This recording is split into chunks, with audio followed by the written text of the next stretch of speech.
Okay, we're here. Yeah, I gotta get my stuff together here, guys. You know how it's going on, right? Anyway, it's time for our daily bread, and then we'll come back with the somebody said the liberal thoughts of today, but they're not liberal. I'm more of a centrist. I mean, sometimes everybody makes sense, and sometimes nobody does. We'll be back. Oswald Chambers said, "The prayer of the feeblest saint is a terror to Satan." Our daily bread. Today's encouragement from the Our Daily Bread devotional was written by James Banks. They call it the Devil's Footprint. It's a foot-shaped impression in the granite on a hill beside a church in Ipswich, Massachusetts. According to local legend, the footprint happened one fall day in 1740, when the evangelist George Whitefield preached so powerfully that the devil leaped from the church steeple, landing on the rock on his way out of town. Though it's only a legend, the story calls to mind an encouraging truth from God's Word. James 4:7 reminds us, "Submit yourselves then to God. Resist the devil, and he will flee from you." God has given us the strength we need to stand against our adversary and the temptations in our lives. The Bible tells us in Romans 6:14 that sin shall no longer be your master because of God's loving grace to us through Jesus Christ. As we run to Jesus when temptation comes, He enables us to stand in His strength. Nothing we face in this life can overcome Him, because He has overcome the world. As we submit ourselves to our Savior, yielding our wills to Him in the moment and walking in obedience to God's Word, He is helping us. When we give in to Him instead of giving in to temptation, He is able to fight our battles. In Him we can overcome.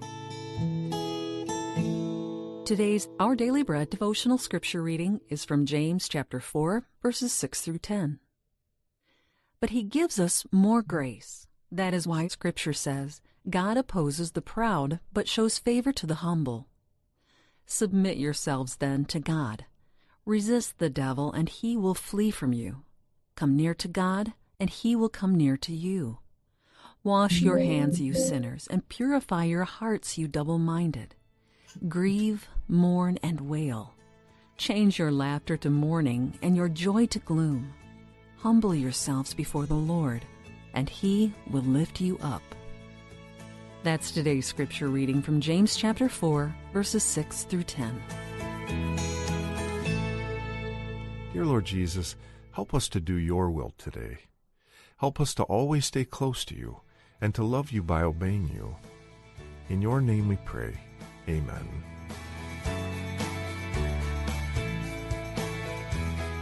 Today's encouragement was provided by Our Daily Bread Ministries.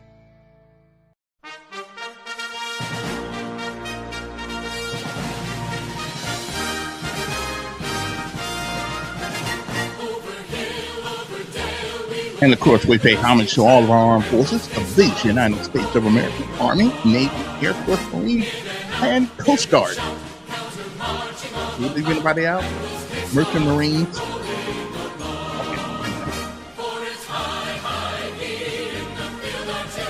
It's time to rise and shine, people. You're wasting daylight, and it is daylight outside right now. It really is. It's daylight.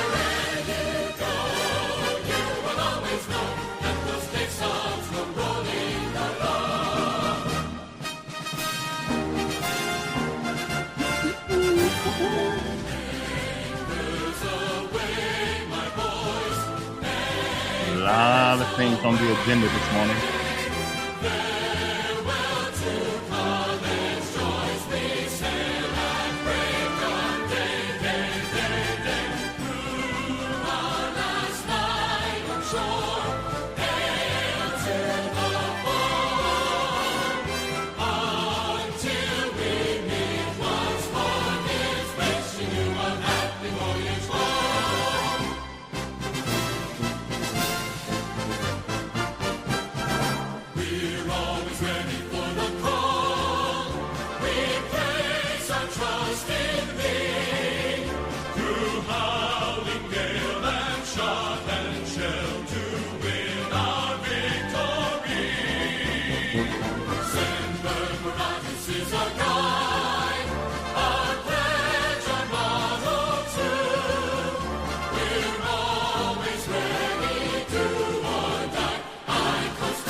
Well, as long as you're hearing these songs every morning, the national anthem and and the military things, that means we're still American. We're hanging on by a string.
Alrighty then. Good morning.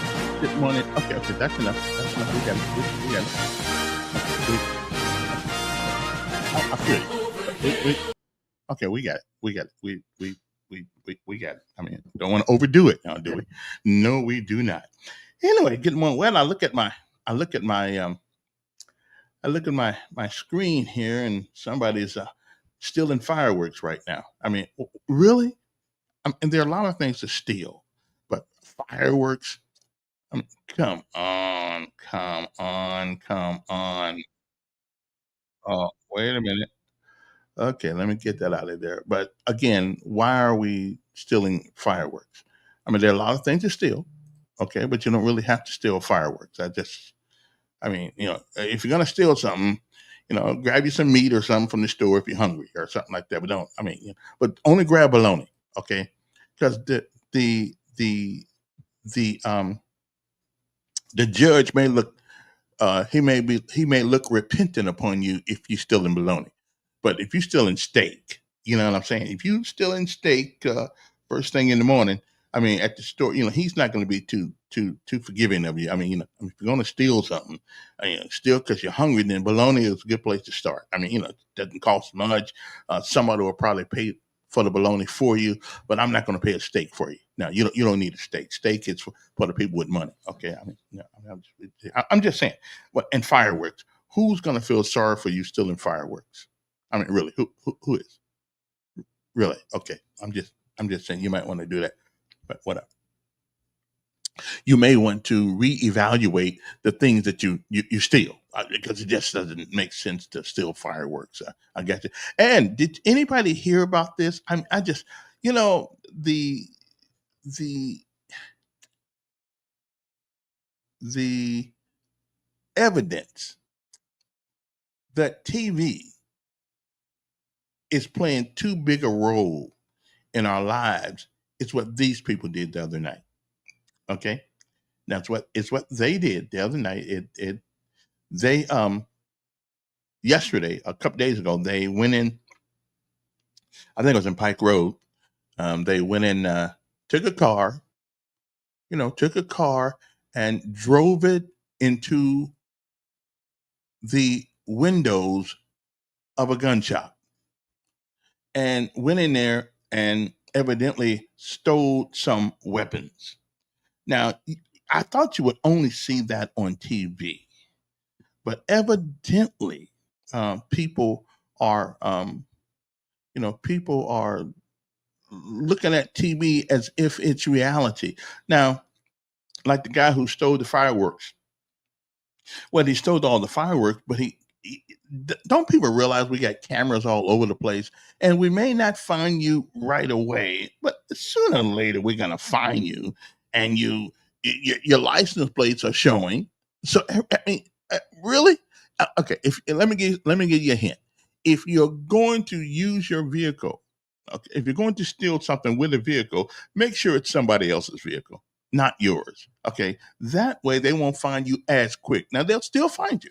They'll still find you, but it just won't be as quick. Okay. I'm just saying. So you might want to, y'all might want to think about that as the day progresses. Okay.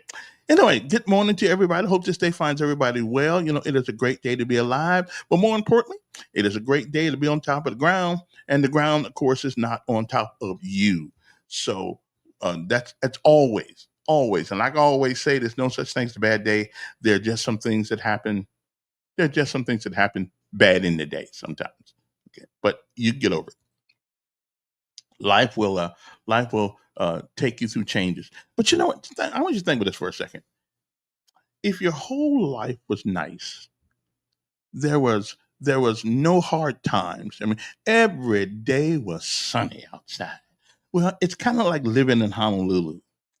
Because when I lived in Honolulu, you know, it never rained, and well, it rained sometimes. But here's the thing about the rain in Hawaii: when it rains in Hawaii, it rains on one side of the island. So if you want to get dressed, I mean, if you want to get dry, then all you have to do is get in your car and go to the other side of Oahu. Okay. And it's not raining. Okay. That's how nice it was. It was too nice over there.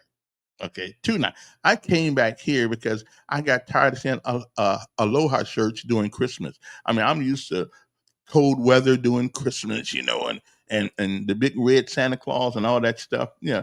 It just, so my point is this: if life is too easy for you, you will never appreciate the victories. You just, so Bruce Lee said, "Never pray for an easy life. Pray for the strength to make it through it.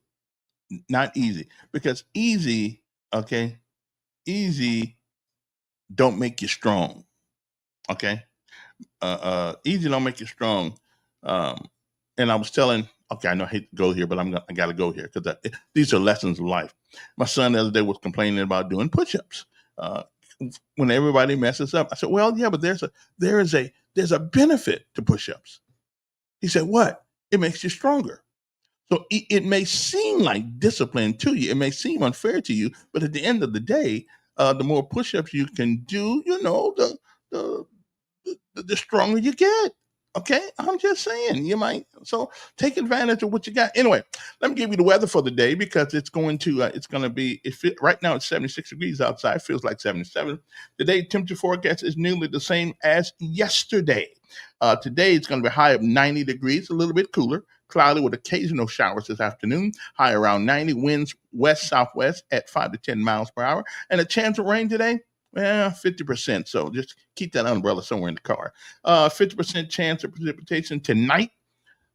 Scattered thunderstorms, and it's the 1st of July. Scattered thunderstorms, and after midnight, low 73 again. Light and variable. Okay, tomorrow, which is Wednesday, the 2nd of July. Intervals of clouds and sunshine. A stray shower or thunderstorm is possible. High 91 degrees. So the weather, I mean, 91 is not. It's not too bad. I mean, it's okay. So you'll be all right with that. Now, let me give you the precipitation. We got a 45% chance all day long today. The pollen, which I don't really know what the pollen count is all about, but it says it's moderate. Air quality, it is good. UV is extreme at a number 11. I guess that means you need to put on some what's that stuff y'all be putting on for the. I mean, I don't need it. Whatever that stuff y'all be putting on at the beach and all that stuff, you know, so the sun won't get you. So let me get this right. Again, so you go out in the sun because you want to get brown, and then you put on something so you can't get brown. So I'm just I don't understand that. Okay, so you go out to the beach to make sure that you get a tan, but then you put stuff on to make sure you don't get too tan. Okay, I'm with you. I don't ask me how much sense that makes, but okay, you know.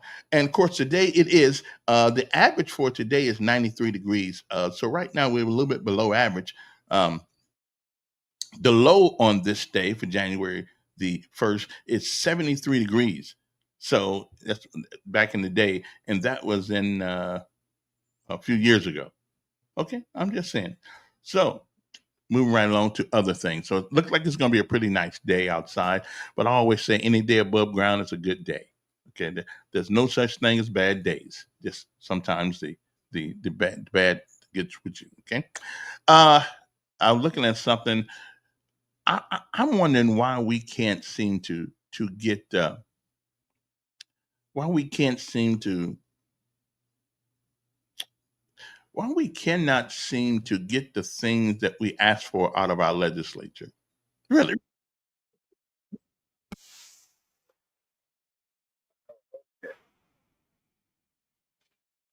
Okay, I don't want to hear that, but we got that.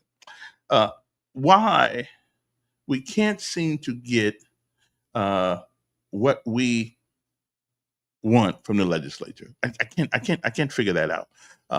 And when I ask that question, because smokable hemp products is now illegal in Alabama after a judge denies the legislature's effort to stop it.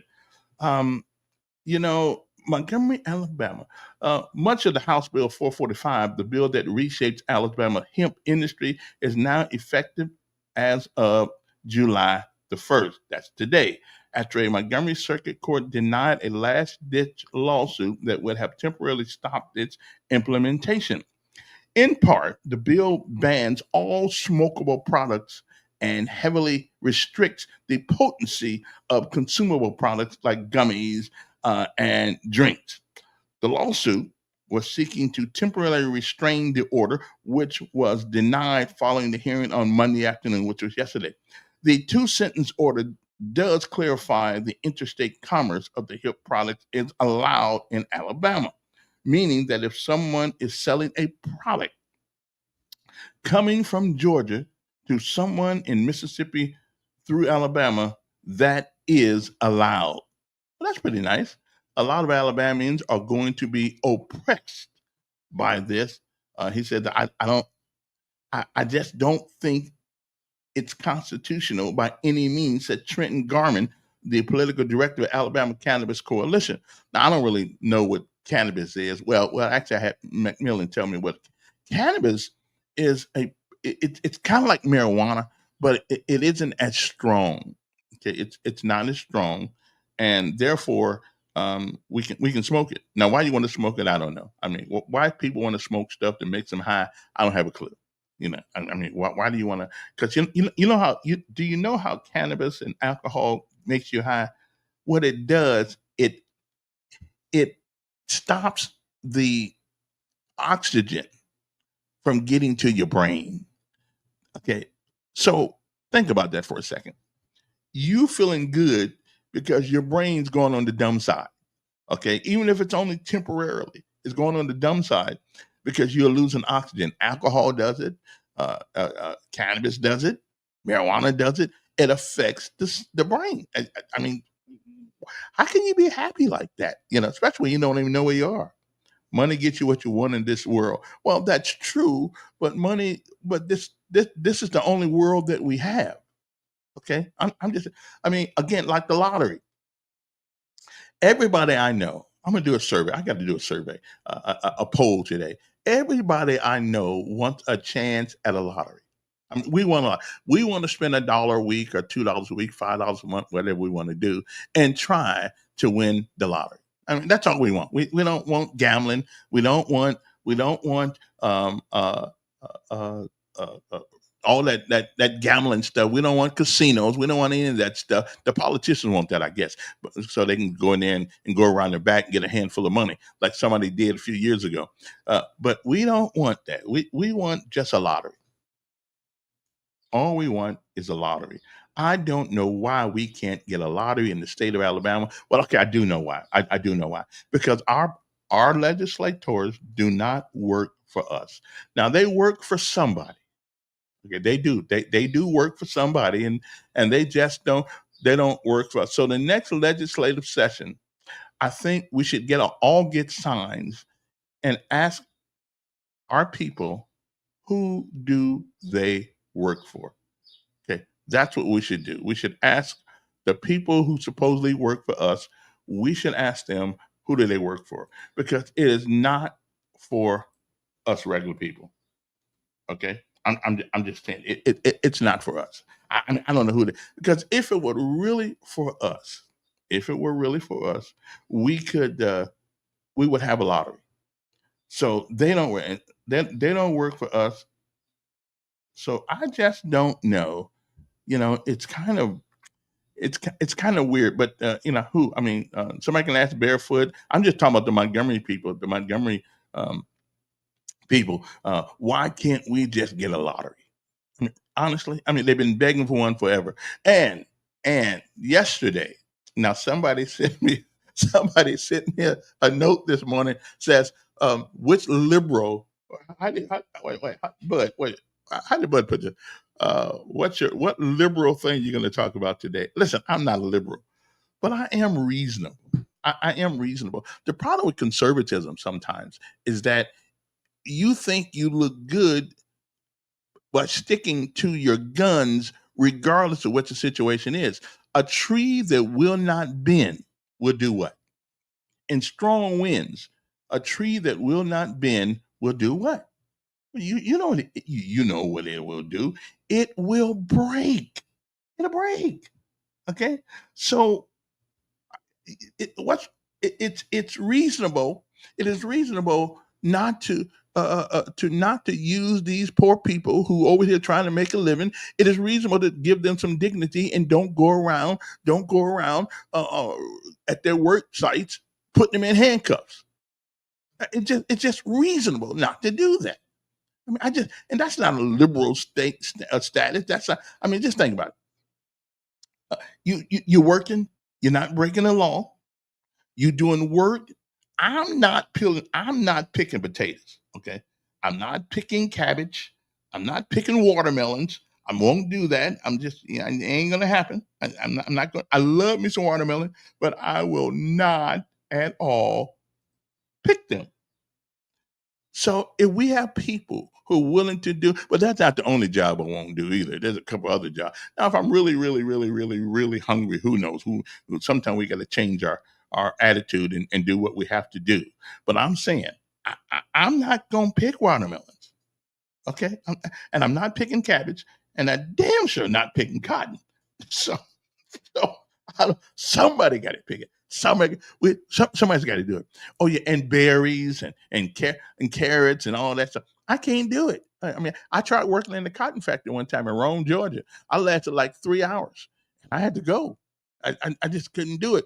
Matter of fact, I don't know why the slaves didn't have one hell of a revolt back in the day, because that's some hard work and it's hot. So I'm just telling you, I think we ought to find out who families own them slaves and sue them. Let's sue for them. I mean, that was some hard work to have to do, but I'm gonna leave that alone and keep moving. Both your parents pick cotton. Okay, but see, when your parents pick cotton, they pick cotton because I guess they wanted to.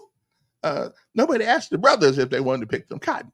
You just put them out there in the field, put the taskmaster's whip on them, and then we pick the cotton. I'm not picking cotton. So if we got people that come to America that are willing to do it, okay, um, then I forgot my phone thing here. I forgot about that. Okay, we'll get that going in a second, because I want somebody. I mean, somebody has got to have an opinion about this. Okay, they just got to do it, because I can't. So anyway, so but it's okay to be reasonable with people, because, say it again, because it is the right thing to do. Okay, it's the right thing to do. We don't want to just go around throwing people in jail who are doing jobs that Americans think they too good to do. I mean, that is what it is. I really don't like it. It leaves a bad taste in my mouth. I mean, that's just not the country that I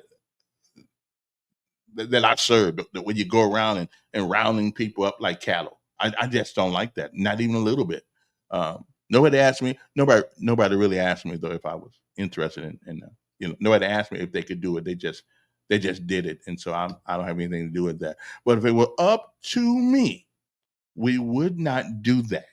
We just would not do that. I mean, immigration. And listen, can I be honest? Can I be honest? We got a little prejudice stuff going on here. Okay? We are a little biased in America. We still are. I mean, they it took them 200 years almost to sort of uh, you know give the brothers some respect, and so I realize now we don't want to give the Mexican people any respect. I mean, I realize they came over here and broke the law. Okay, I realize that is breaking the law, but at some point you have to be humane about the way we treat people. And I'm just not. I didn't say be liberal either. I said be humane about it.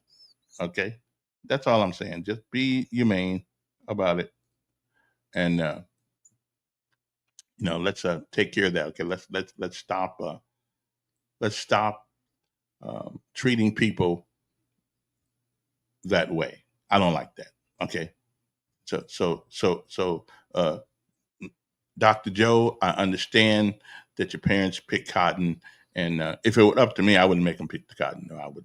No, but it's not up. It wasn't up to me, so I'm good. But it's all right to pick cotton if that's what you want to do. But we don't have anybody in this country almost want to pick cotton. So if we do, I don't really care about the prices of tomatoes going up, about the prices of onions going up. I don't like them anyway.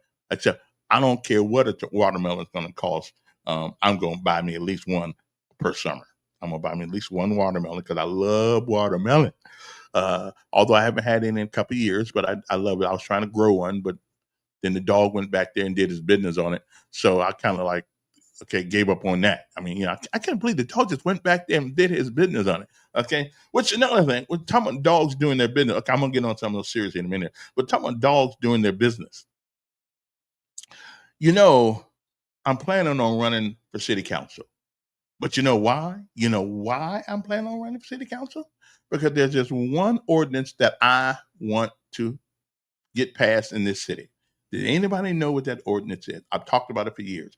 Anybody know what the one ordinance is that I want to get passed in the city of Montgomery? Yep. hmm Okay. Okay. We all have experienced this. You know, when you see people walking down the street, they're walking down the street and they got their ugly dog with them. Okay. And all of a sudden, you see the dog hike his leg up and drop his business in your yard. Okay. I think that ought to be a $200 fine.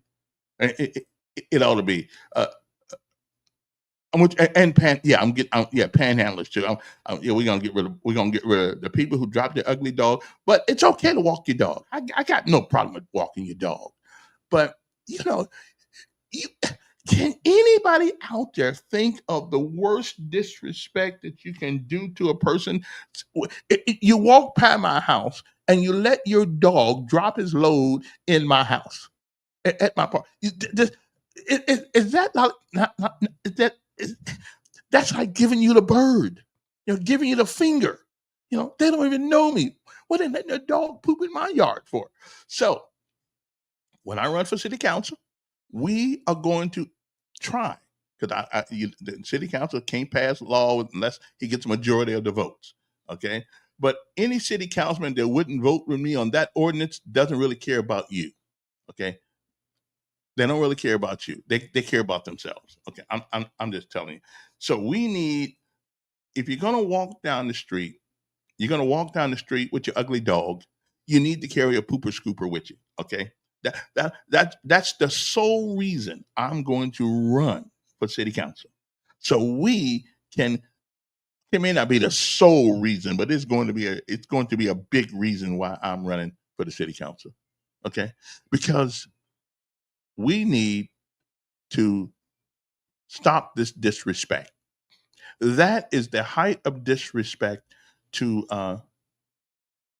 I mean, I can't handle that. Enough of that. Okay, we need to stop that. So when I run for city council and I get on that esteemed body, the first thing I'm going to do is the pooper scooper law. Okay, pooper scooper ordinance, where we catch your ugly butt doing that. And all somebody's got to do is now, but take a picture of them. Everybody's got a phone. Take a picture of the guy or the woman that's letting their dog poop in your yard, and then we'll find out who they are, and then we'll give them a fine. Okay. Or if the police go down the street and they see you walking your dog and they don't see you with a pooper scooper, they're going to fine you. Because let's just face it, if you're going down the street, or if you don't have a plastic bag and plastic gloves so you can pick it up and put it in the bag, same thing. Whether it's a pooper scooper or you scooping it, we don't care who gets it up. But do not do that in people's yard. I've been talking about this for 30 years, and the city council has yet to do anything about it. In Dallas, Texas, yeah, that's the law over there. You cannot let your ugly dog, and it's always the ugly dogs that do, little bitty ugly dog, ugly mutts. And you know what? Okay, you know why I'm so adamant against this? You know why I can't stand this? Because when I was coming up in Indiana, South Bend, as a matter of fact, remember I've ever been there, I in the wintertime, it snows, right? It snows in the wintertime. And what happens is that the poop and all that stuff goes under the snow, and especially in the fall when there are leaves on the ground. So one day I decided, Mama had us rake up all the leaves and put them in a big old pile. So I said, oh, right on, right on. So I was going to go out there and jump in the pile of leaves. Well, no, it wasn't that. I went out there and jumped in the leaves. And guess what was all on me when I stood up? Yeah, you got it right. Somebody had brought their ugly dog to the house and let their dog do their business in our leaves. They got leaves at home, okay? But no. They wanted to do, and so ever since then, I have been traumatized about jumping in a pile of leaves. Okay, it's like it's PDD. Okay, post traumatic dog doo doo, because I'm scared to jump in the leaves now. Okay. Don't. I used to like playing with the leaves, pick them up and all that kind of stuff, pick the leaves up. Yeah. We can't do that anymore because we don't know what's in them. We really don't know. Kind of like the marijuana now, everybody's smoking and everything. You don't know what they're spraying it with these days. I mean, somebody said they were spraying some of it with strychnine. They've been spraying marijuana with all kinds of stuff, and because they cut it so not that I know anything about it. They cut it with all kind of stuff, baking soda and all kind of things. Trying to take a $5 bag and make it a $40 bag. And the only way you can do that, put a little flour in there, put a little flour in, because it's all white. Why can't you? That's cocaine. Never mind. Well, you can put something in the marijuana. Okay, you can put something in marijuana that's got to be clear though. Okay, maybe you can put a little vinegar in it. I don't know. You can put something in it though. Spray it with Raid. I don't know whatever they whatever they do. But anyway, so that's my thing. That's my thing. I mean, does anybody disagree with me that we need a pooper scooper ordinance? Seriously. I mean, we okay, here in my 521-2963, if you totally disagree with me, because I just don't know how anybody could disagree with that. We need a pooper scooper order. So when I get on the city council, I'm telling you something. Now, we don't have a city council race till 2027, so I could change my mind about getting it. If they'll pass, okay, here's the deal. I live in Marsha Johnson district. Now, Marsha, if you don't want me to run for your seat, come up with the pooper scooper law, and I'll leave you alone. Okay, because if I run, I'm gonna win. I'm just gonna win because I have the charisma, the knowledge, and the stick-to-itiveness to get the job done. I don't give up. Okay, and I have the negotiating skills to get somebody from the other side to agree with me. Okay. So, but Marsha, if you, in fact, put the pooper scooper law in, at least try to get it passed, I'll leave you alone. So if anybody down there sees Marsha Johnson, tell Elk Dog, that's my other name. Elk Dog said he'll leave her, he won't run if she puts forth a ordinance. Okay, whether it passes or not, well, we'll see. But we need a pooper scooper law. Okay, that's all I'm just saying. So if anybody see Marsha Johnson out there, because I live in her district, I did live in what's the other lady who just won a couple of years ago? What is her name? She got mad at me for asking about the Whitehurst case. on the radio one day. I don't know what she's getting mad at me about, but I like her still. But they got mad at me. So Marsha Johnson, somebody get the word out that I live in her district and I will run against her and I'll beat her. And there ain't no doubt in my mind I would beat her.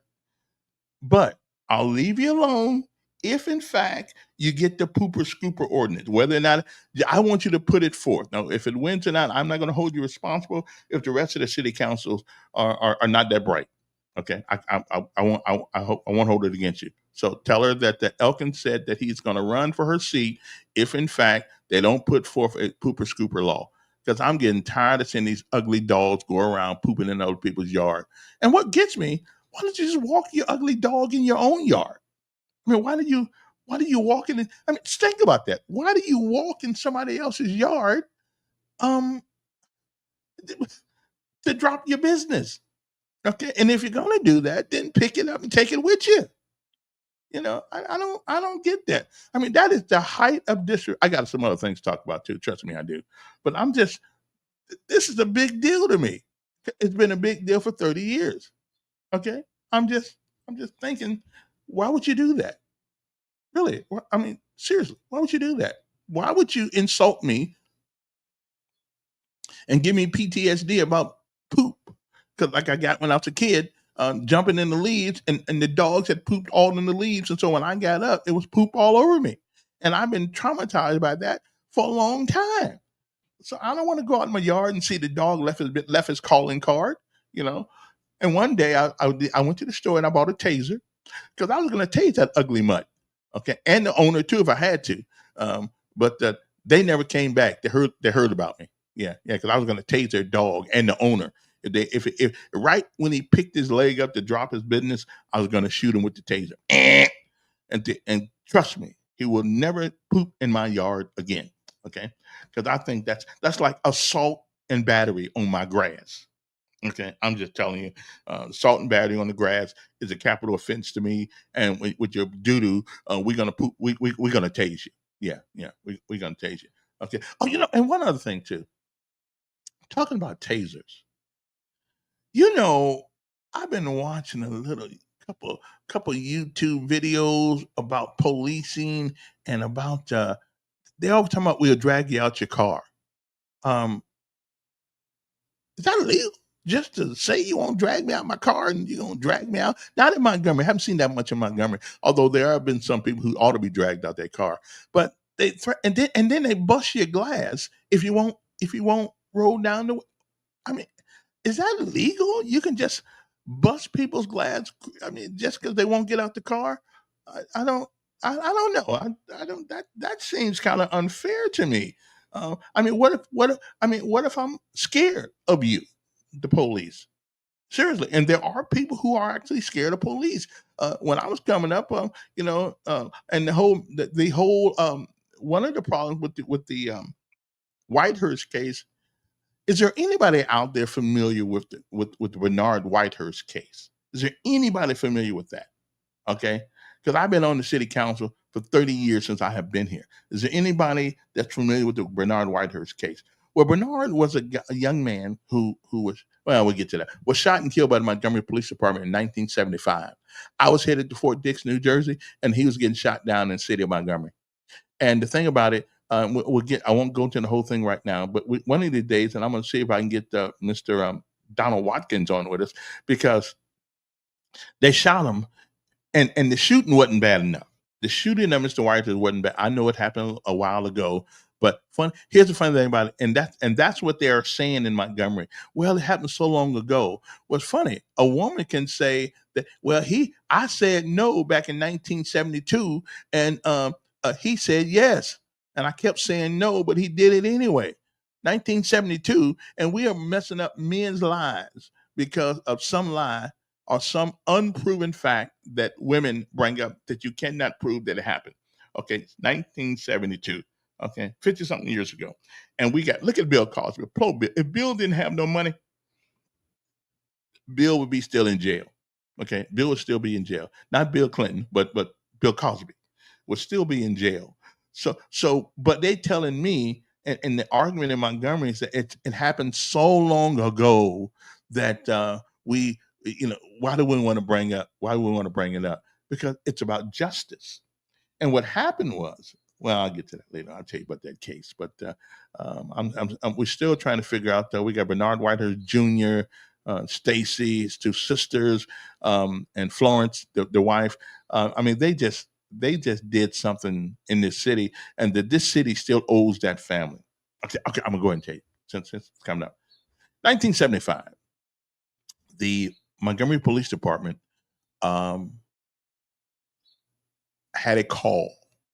At least they say they had a call. Before I get to anything else, I'm not going to go through the whole thing right now. But never mind.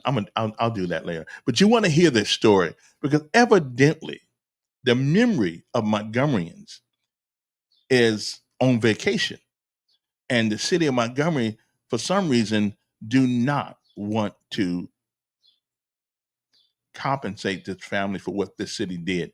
And since they are a charter, since it is charter state, okay. Oh wait, who said they're gonna win? I'm going to win, Kevin said. That's a joke for the day. Listen, I can beat Mark J. Johnson. Okay. I just can beat it. I can. Matter of fact, I can beat anybody I go against. Okay.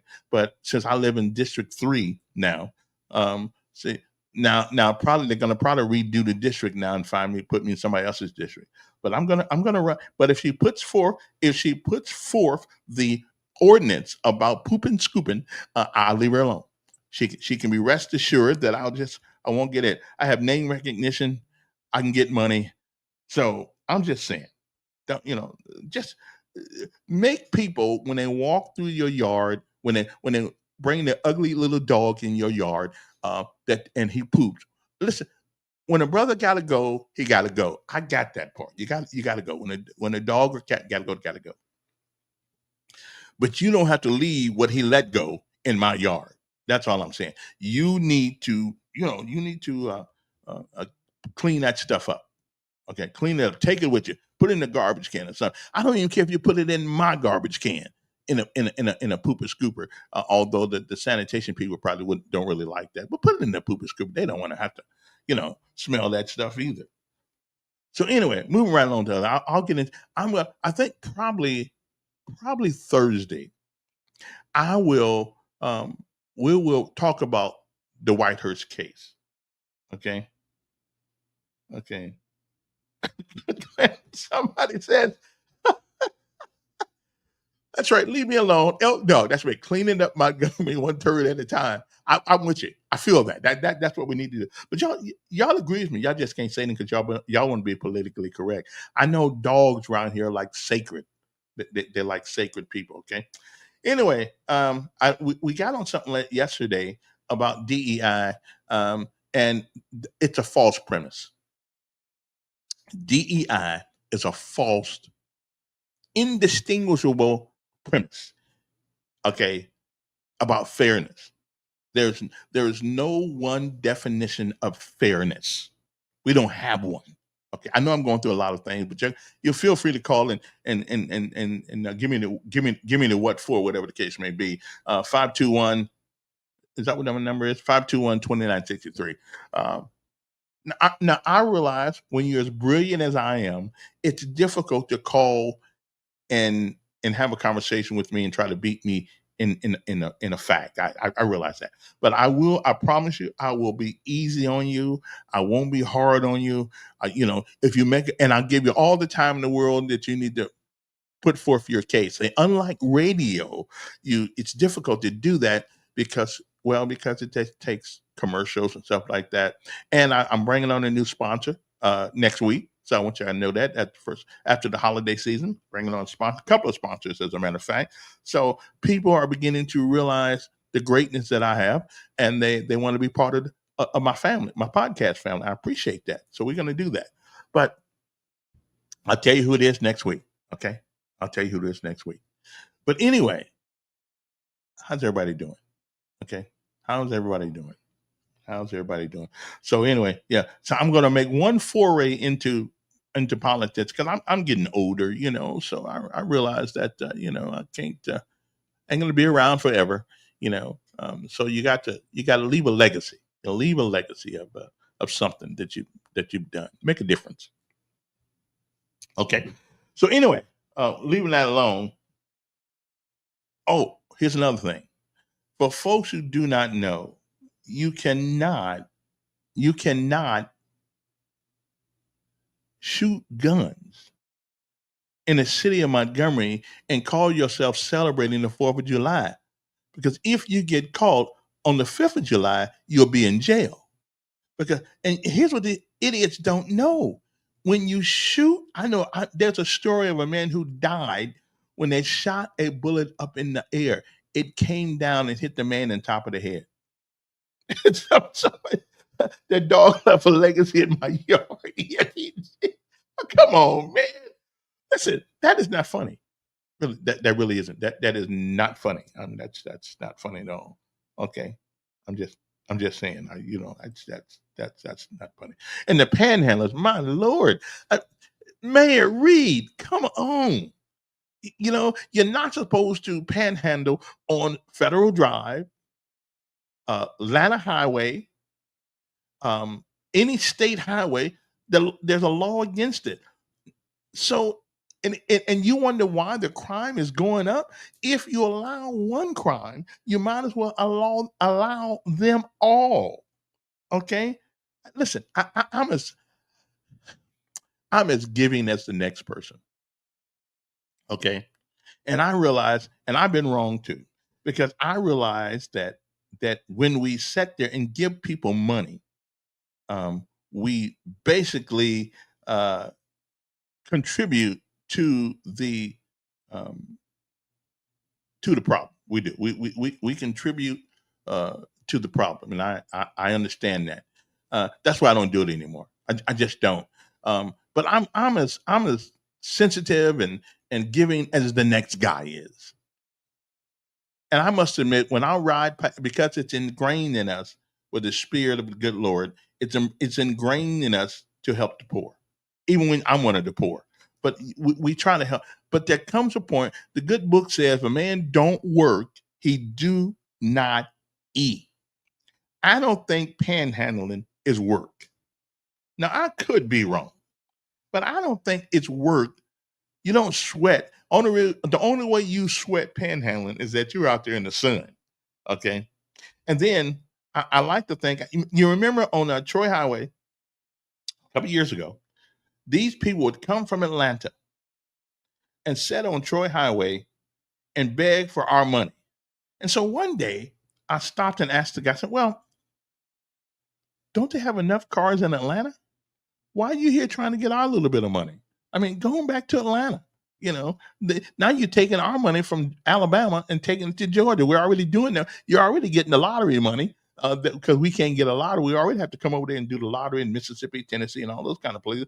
I said, so why are you in Montgomery giving money? Because they know that Montgomery is, for the most part, a God-fearing people. Most of them. Even the guys downtown in jail are God-fearing. The devil fears God too. But we try to give. We really, one thing I love about this city, there's never been a year, and I'm going to do it this year too. We're going to try to do it with the podcast.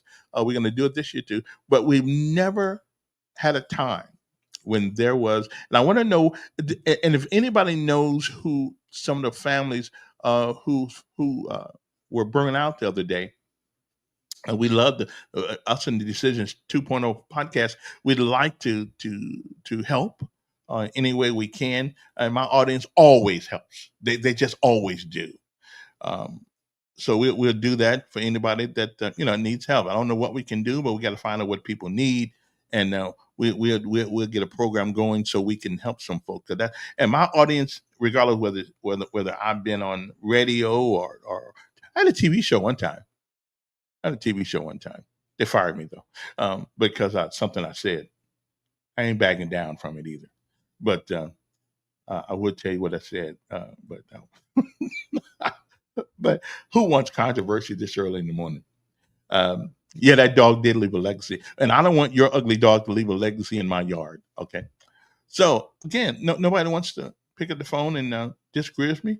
Bud, where you at? I mean, come on. I mean, and again, tell Marche that if she don't bring up this ordinance, though, I'm going to run against her because that's a district I happen to live in. I mean, I would run against Jen Wright, but yeah, he lives too far. Yeah, I can't afford that neighborhood at the moment, but one of the days I will. One more thing. Has anybody seen this? I was looking at TV last night. It's called Small Houses or Small Homes. Or what is it called? I know Jenkins was messing with Donald Jenkins was messing with this thing. It's called Small Homes or Small Houses. And I looked. That's exactly what I need. That's exactly what I need. But if I got to pay a big price for it, then forget about it. I might as well get a big house. Uh, but does anybody know who handles that small house thing? Well, I left him a message on somebody's Facebook. But I love tiny. I think and they're called tiny homes, I think, small homes, whatever they call. But it looks. You ever see one of those things? It really it's big enough for one person, maybe two. If you're old enough, you ain't trying to make no more children. It's good enough for. It's a really good home. I mean, I love those things. That's what I need. It's like getting your own hotel room with a bathroom.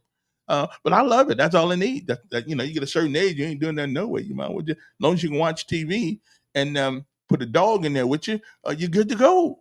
And it's got a front door and it's got a back door. But as soon as I can get somebody to come on and talk about the small home thing, I'll do that.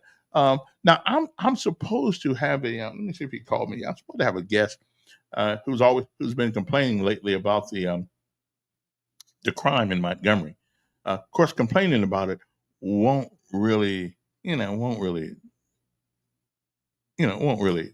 help. It would. Okay, can we have a conversation about crime? Can we really have a conversation about crime? Seriously, can we do that? Because we all know what the biggest contributing factor to crime in the city of Montgomery, like it is all over America. Can we have a conversation about crime?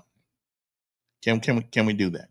I mean, can we really, really have the conversation? Because every time we bring up the problem, people say, "Well, that's not fair. That's not fair." Okay, okay.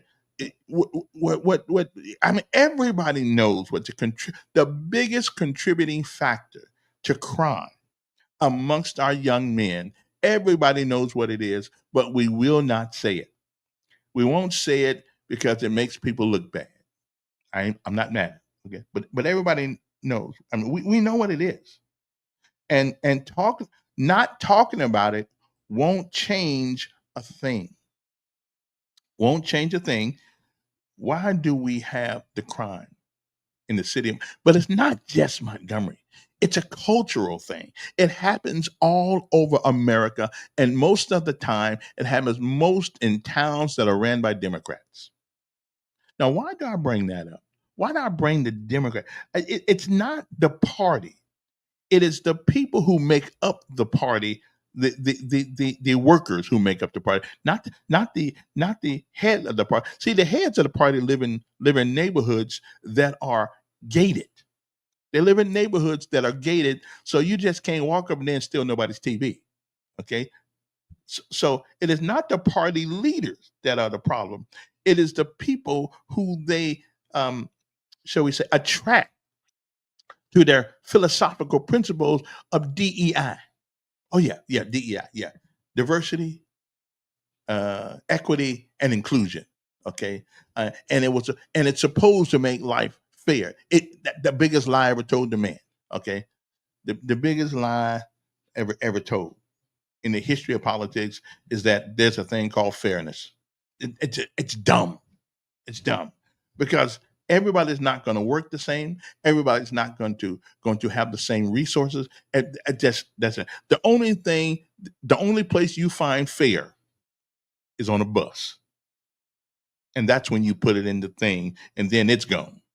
Okay, so soon as you put your fare in MTA or Montgomery Transit Authority, it's gone. So fair is a dream. Okay, it's a dream that most of the time don't happen. You know what somebody said luck is? Luck is when preparation meets opportunity. You have to prepare yourself for the opportunity, and then is luck. And it's an amazing thing. I hear this. It's an amazing thing. After 20 years, your success overnight. Okay, all right then.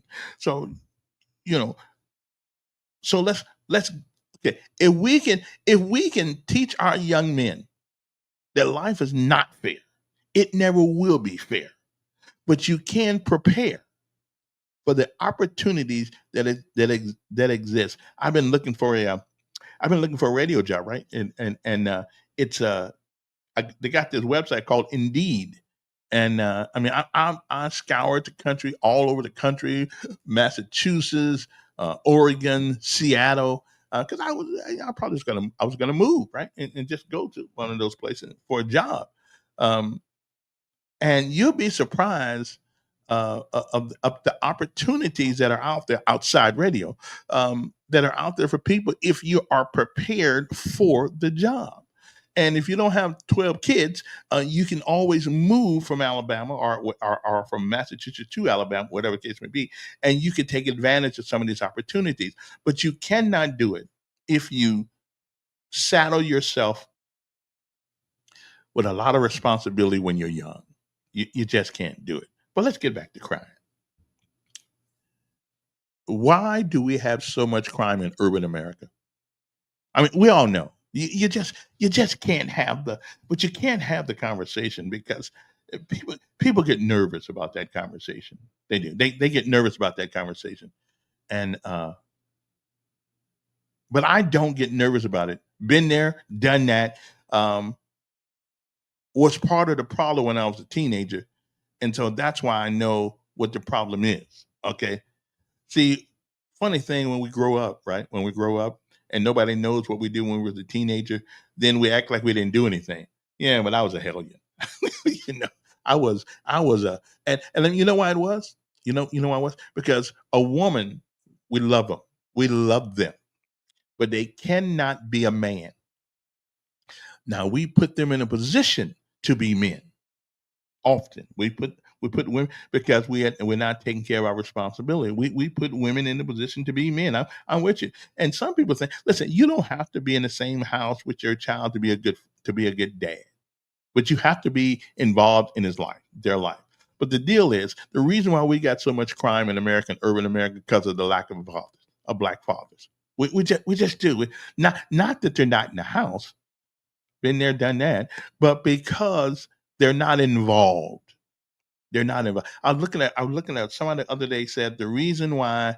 As a matter of fact, the it was on Facebook. A guy was doing a Facebook Live today. He said her son is in all kinds of trouble, and he just looked. And said, "Listen, I want to see my dad."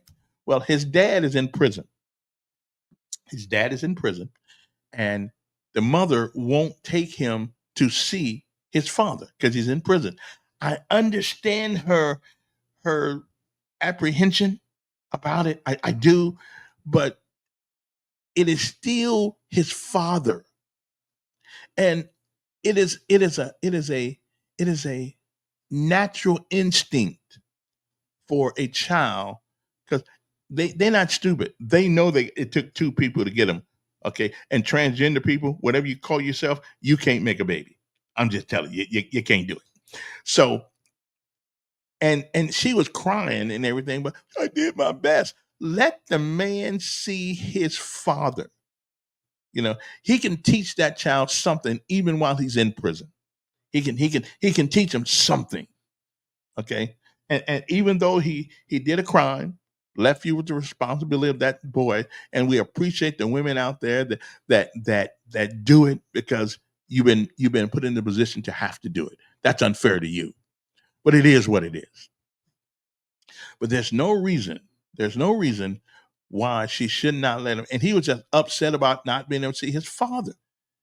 He'd never seen him, and he know he got one because he's here. So he know it took a male and a female both to get a child. Well, okay, and somebody tell the transgender people that you can't. You got to be born one or the other in order to make a child. You can.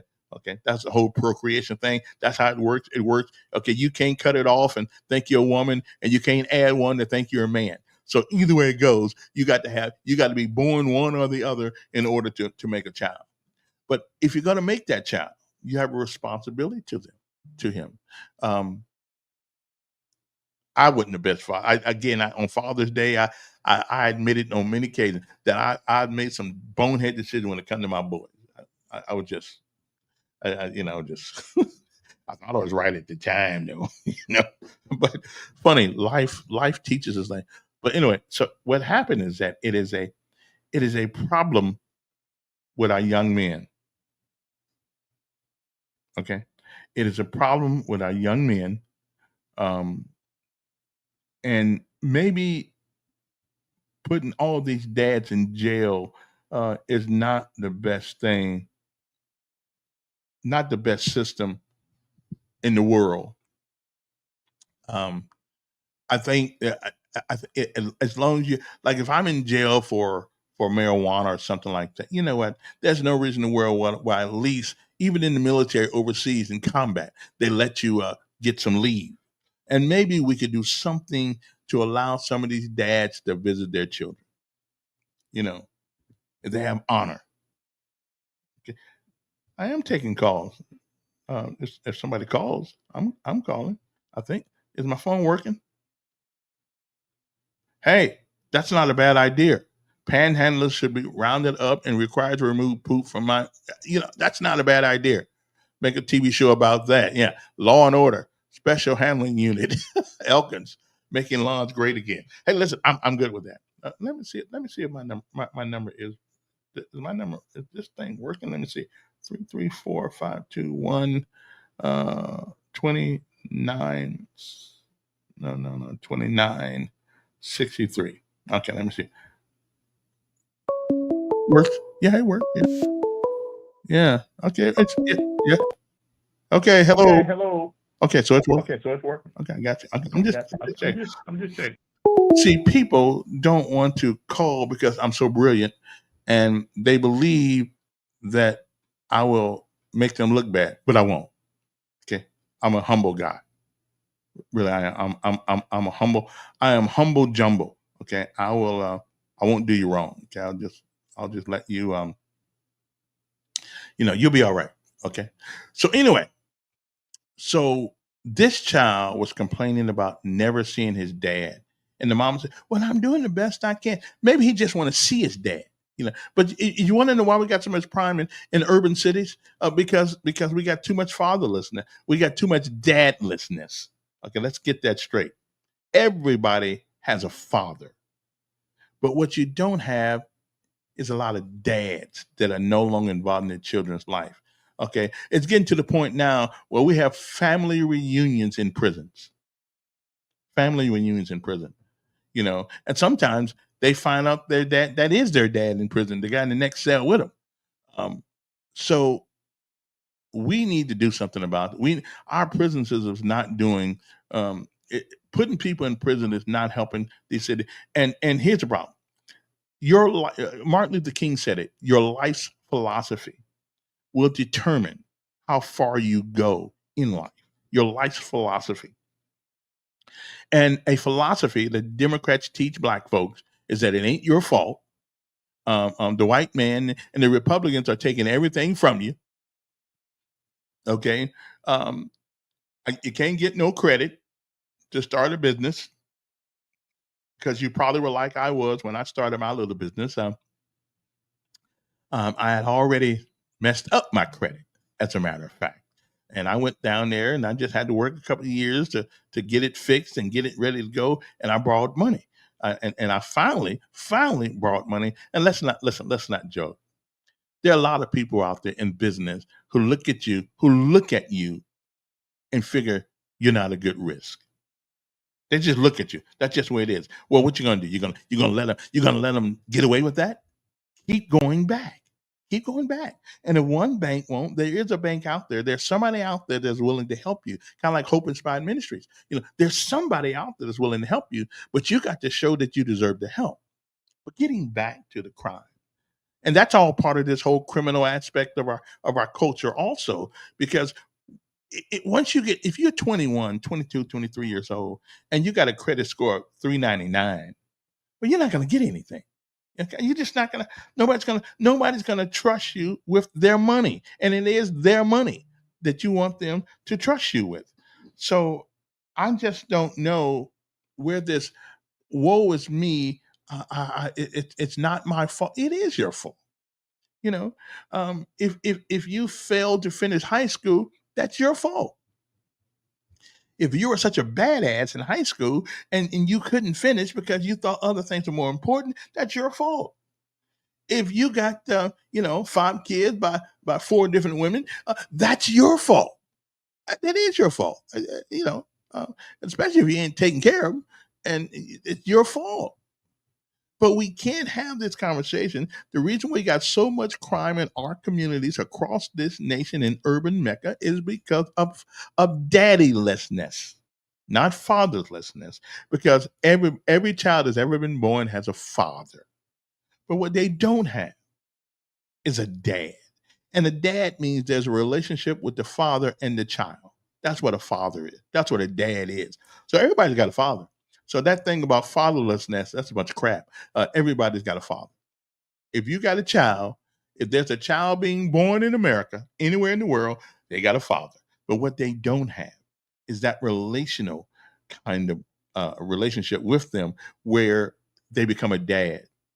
And dads will do whatever it is they need to do to make sure their child is taken care of. They may not can do all the things they want to do, but they'll try their darndest. And the only way you get that relationship, and this is where the court system, I believe, is totally wrong.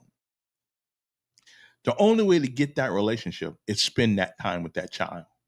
And women, y'all got to cut it out. Y'all just got to cut it because you get another girlfriend. So what? Didn't work out with you two guys. Hey, that not a problem. Get let that child's daddy, okay, see his child, because until he bonds with that child, he's not his. That that child does not belong to you until you bond with him. Other than that, all you are is a kid. Not my kid, not their kid, just a kid. And we, for some reason, we haven't figured that out yet. We just haven't figured it out yet. That you have to bond with a child in order for them to become yours. And I'm gonna tell you something, ladies. If you allow that man to bond with that child, you don't have to go downtown to no court. And if he won't bond with his child, then he needs to go to jail. But if he won't do it, he needs to go to jail. But if that man bonds with his child, I guarantee there are a lot of fathers out there will hurt you over their child, and I'm one of them. Okay, you once you bond with them, that bond, you can't break it. You just cannot break it. The courts don't see that. And if you don't have a job, first of all, if you're not taking care of your child, you say you ain't got no job, then let the child stay with you. Then you got to figure out how to feed them. Okay, and then you'll bond that way. I'm just saying, without a bond, and some people will probably disagree with me, but without a bond, you're not really. All you are is a father. We need dads. We need dads to have that bonding process with their children, and we would see the crime in our communities go down. We really would. And the reason why I'm telling you, I know these things because it's happening all over America. Because the Democrats want you to be, and I'm just calling the way it is. The Democrats want you to be dependent upon government. I mean, they always got another program they want to bring forward. Well, the problem with programs is this.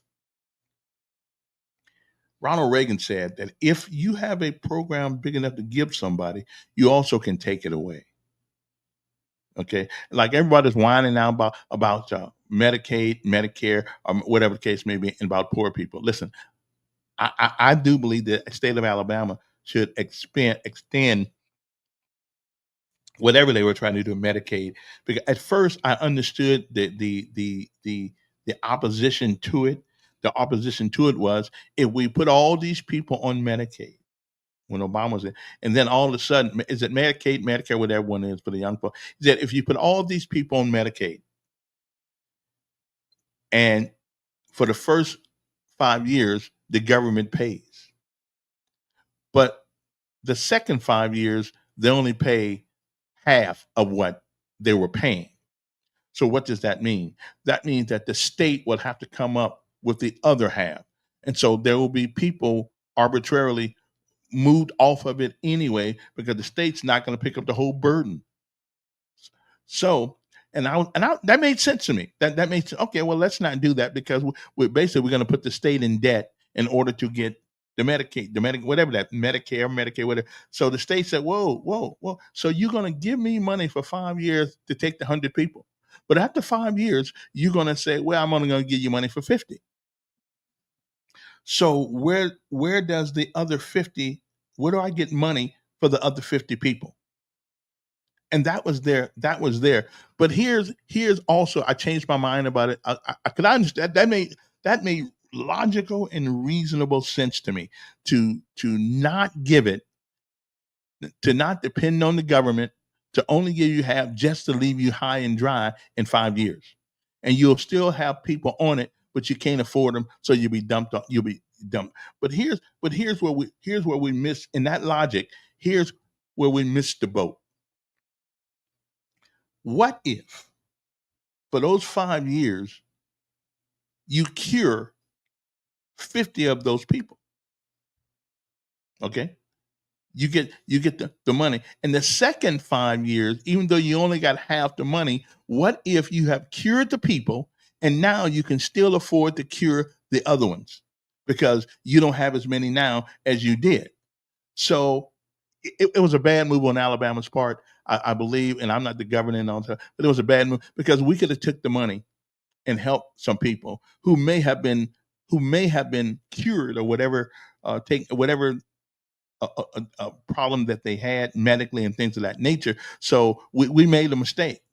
And somebody in the House of Representatives or the state Senate or the governor should say, we made a mistake. We should have taken the money, because either way it goes, somebody would have been covered. Whether it's temporarily or not, somebody would have been covered. Okay. And I understand the numbers, and that's where Republicans catch hell from poor people and black people, because they look at the numbers. The numbers mean the numbers do mean something. The numbers mean that we can only take 50 when we know we got 100. That's what the numbers mean. Well, poor people say, well, give me half. Half a loaf is better than no loaf. Okay, so I'm just telling you, and the Republicans look at numbers, the Democrats look at emotions, and emotionally, I can understand what they're saying. I can understand what they're saying. That give me half is better than nothing. So if you will pay for a prescription for medicine that is I don't know, $100, okay, and you'll pay 50, well, then I'll take half the medicine. That's better than not getting any at all. That's better than not getting any medicine at all. And when we turned down the expansion, we left a lot of people out there who couldn't get anything. So the Democrats are not always wrong. Okay, most of the time they are, but not always. Okay, not always. And the Democrats seem to be wrong. I mean, the Republicans seem to be wrong, not always, because they look at numbers sometimes rather than people. And I feel you. Those numbers represent people. I feel you on that. But there's got to be somebody said, let's split it down the middle. Okay, let's split it down the middle. Okay, so therein lies one of the biggest problems for Democrats and Republicans. Democrats are emotional about issues sometimes, and Republicans are too strict by the numbers. But you understand why both of them feel the way they do. You understand that because they both are right. They both are right. But how can that be? But they are. Sometimes empathy is better than sympathy. But if you are empathetic about somebody's problem, then that brings you closer. Who's a black movie maker right now? He's got a movie out right now that's absolutely you want to know what being poor is in America and working your butt off and trying to make ends meet. Look at this movie by Tyler Perry. Tyler Perry has a movie called Straw. And what it is, it's the last straw. A lady who plays her name is PJ or TJ or Henson or whatever. Great movie, great movie. Because normally I don't watch his movies because there's always some guy dressed up in the dress and stuff like that. And so I don't watch them. We got enough homosexuality around here. We don't need to be promoting. But however, this movie, it's so real, so realistic. And then if you ever want to know with realism what it's like to be poor, to be working hard and still not making it. See, we all know somebody, but you watch this movie called Straw, and I'm telling you, it'll change your perspective. It is the realest movie I've ever seen about someone who was strike. She had a little girl, someone who's working there but not lazy, getting up every morning, going to work. Her and her daughter living in a one room apartment. I'm telling you, you really want to look at this. It's called Straw, and you need to look at that movie, and then you'll understand, and you'll get and to my Republican friends, then you'll understand what it's really like to be. I've never seen a movie this real because looking at this movie, there's not a person out here that's poor that could not identify with this movie. It is some. I'm telling you, and normally I don't like Tyler Perry movies. I don't. But he hit an Oscar with this one, and it's called Straw. I don't know if it's on Netflix, if it's at the movies or wherever it is, but it is a fantastic representation of what it's like to try to survive when you think you can't. Okay, now I got to take a break. I forgot about that. I've been talking so long today on so many things. And again, if you want to call, you can do that 521-2963, 521-2963. Have you seen Straw? Have you seen the movie with Tyler Perry in it? With Tyler Perry's not in it, but I tell you what, you need to see it. If you get an opportunity to see it, you need to see it. And I don't normally promote movies and stuff like that, but it is an outstanding. That's what her name is. Taraji Henson, P. Henson. Outstanding movie. And you can text me if you want to. If you can't, I realize if you can't, but what's my number? 922-3030. If you don't want to be online, a lot of people don't want to have their face online and stuff like that. I can understand that. Okay. But anyway, got to take a break, but we'll be back. I'm just telling you, if you can ever find out where that movie is playing, and you'll walk out of there with a deep appreciation, because everybody who's not working is not lazy. Everybody who's not working, who getting a little assistance, is not trying to get over on the system. Okay, everybody who does, life happens and it puts us in situations that we have to fight our way out of. Okay, but it's called Straw, STRAW, Straw. We'll be back right after this, but you need to see that movie. I'm telling you, you'll come back next week and say, man, that was a good movie. Anyway, gotta take a break. We'll be back right after. I gotta take a pause for the calls. Okay, gotta go get a cup of coffee, get some toast, put some butter on the toast, and fry me some bologna right quick. All this in like 3 minutes. Okay, so that's why we got microwaves. So we'll be back.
Okay, that was a like a short break. Good evening, good morning, everybody. I'm sorry, morning. Sometimes I don't know what type of day it is. Sometimes around here. Anyway, also, we let's not us forget, and we sent out our condolences to the family of the young lady Diamond Moore, who talk about violence in the hood, who needlessly, needlessly lost her life because our young folks want to go out there and shoot guns. Um, uh, and I guarantee you, when they find out who it is, it's going to be somebody whose father is certainly uh, not involved in their life. I mean, you can't be. I mean, you just can't be have a father, have a dad in your life, and do stupid stuff like this. And I hope they catch the people who ran their car. They ran their car, the truck, into a place in Pike Road. So y'all moved to Pike Road thinking that y'all was gonna get away from. No. Somebody, a guy went to the bank one day, right? And he robbed the bank, and then somebody said, "Well, why did you rob the bank?" He said, "Because that's where the money is." Okay, so y'all can move out of Montgomery if you want to, but we'll just find you. We'll find where you are. Okay, I'm just saying. But anyway, at least 100 balloons yesterday were released the other day in the sky to honor the 13-year-old Diamond, a young lady who barely had a chance to live. Again, the violence in our communities, the violence, and that violence can be attributed to directly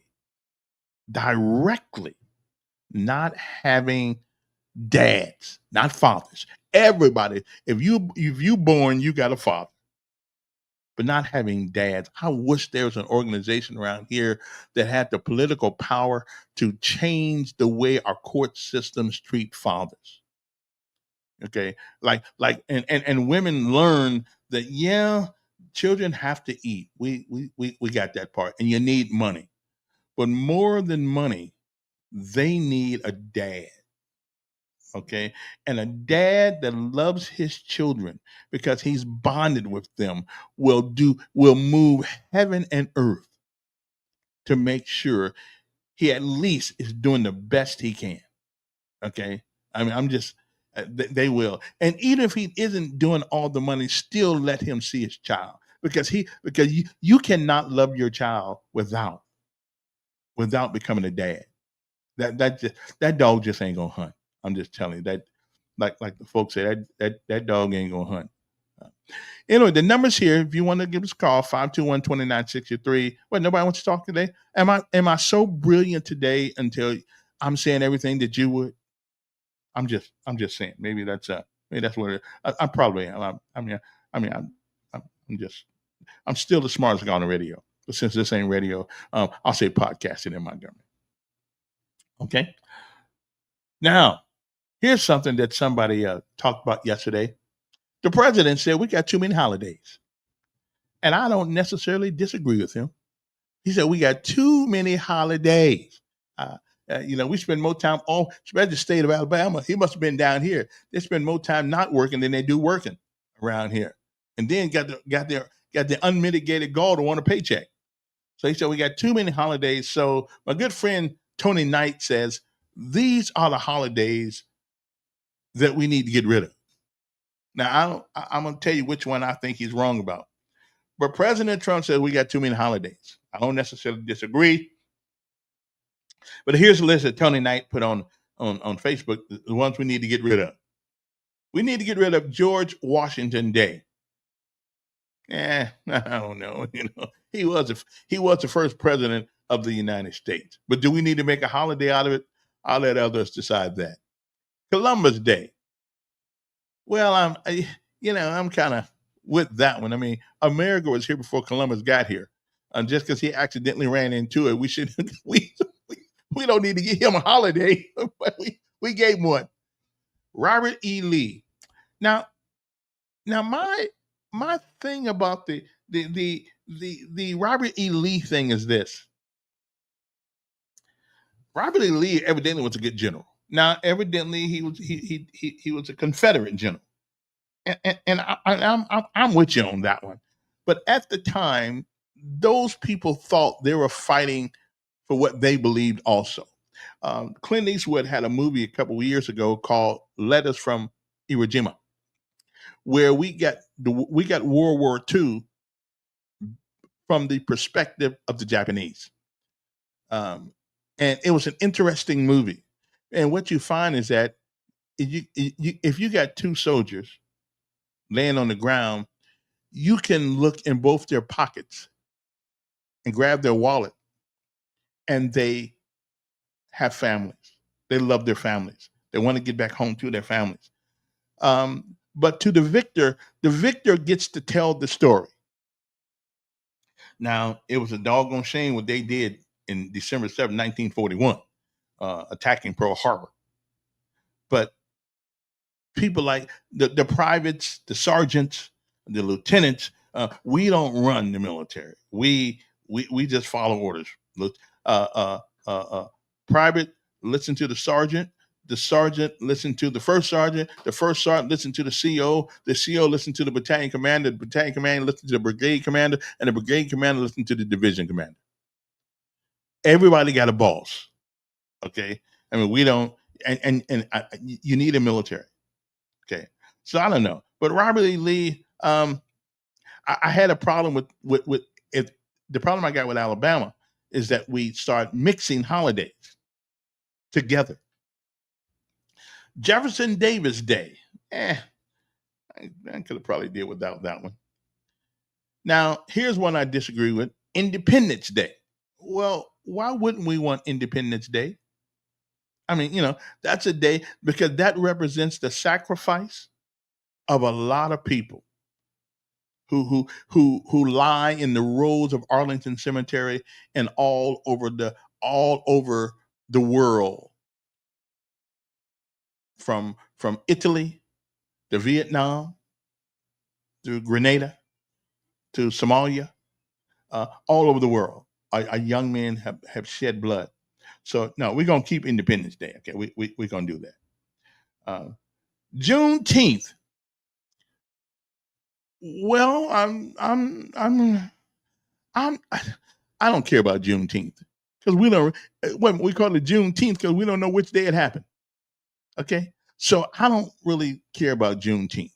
I mean, you can't go back and undo what happened. It just won't happen. So I'm not really all that upset about Juneteenth being gotten rid of. But now here's one that he wants to get rid of that I'll fight him for this one. Thanksgiving Day. Everybody needs to be thankful for something. Everybody needs to be thankful for something.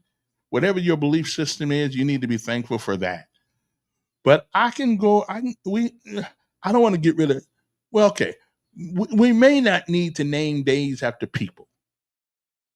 Okay. Because none of those people did it by themselves. George Washington didn't do it by himself. Christopher Columbus didn't do it by himself. Robert E. Lee didn't do it by himself. Jefferson Davis didn't do it by himself either. But Thanksgiving Day and Independence Day, you know what? Yeah, we need those two. Too many people sacrifice. And pretty much that celebrates the sacrifice of all of those people. But everybody needs to be thankful. Okay? Yeah, I know. Okay, oh, here we go. Here we go. Okay. Independence Day was the Caucasian Freedom Day from his father clans in Europe. Well, listen, I listen. You may be right. Okay.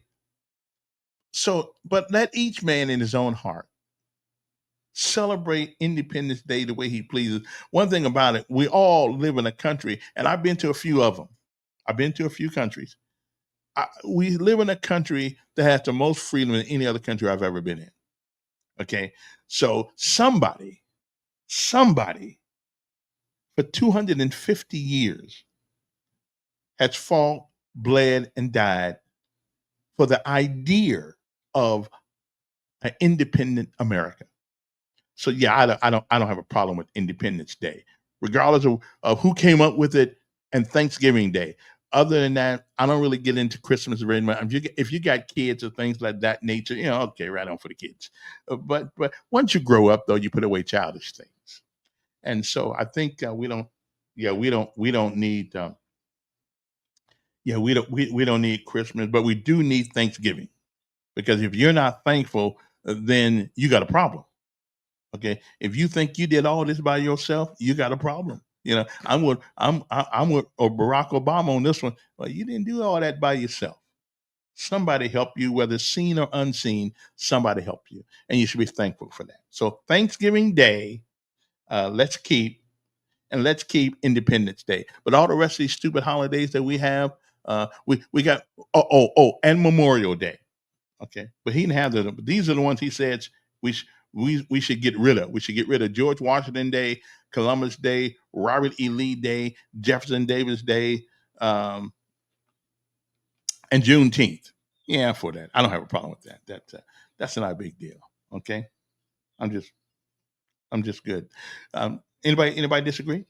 Again, the numbers here are 521-2963. Well, at least let me know if my phone's working. I mean, some of y'all can call just to say hi or something. I just got to make sure my phone is working. And so I know I ain't talking to myself. Okay. I mean, can y'all just call? Of course, because we are on a visual, uh, we are on a visual thing, aren't we?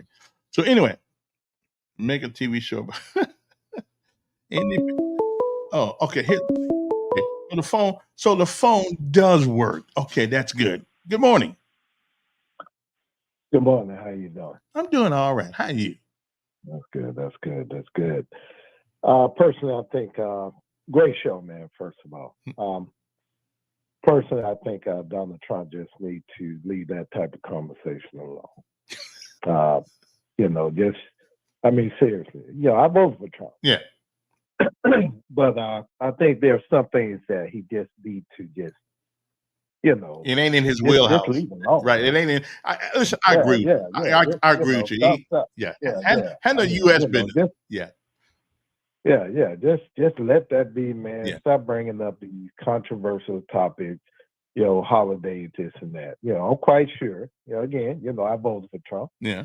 I'm quite sure if someone said, "Hey, let's name a holiday after Trump," after he's gone, I doubt very seriously that he would say deny no. that. Yeah, he probably wouldn't say no. Yeah. So I think you just need to stay away from a lot of stuff. I do too.